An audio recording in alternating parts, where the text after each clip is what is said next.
What's up, guys? Today we're at JJ Kane in China Grove, North Carolina. We're picking up a Frontier. So this is pretty much like heavy equipment, machinery, I guess you can say. And then they also do like fleet vehicles.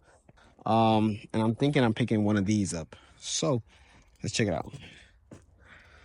202, 148, 201, 202.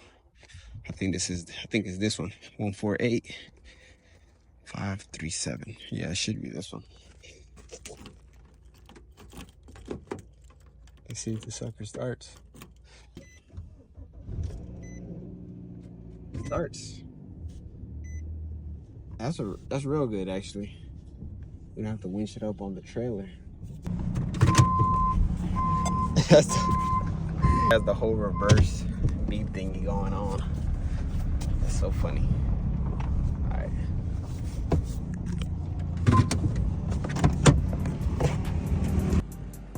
So this is pretty much the Frontier that we're gonna go ahead and be moving today. It runs, so that's a start. Apart from that, I guess they use it as like a little workhorse. You guys can see that it has a little utility box camper thing going on. But yeah, let's go ahead and load it up on the trailer, and then we can just call it a day.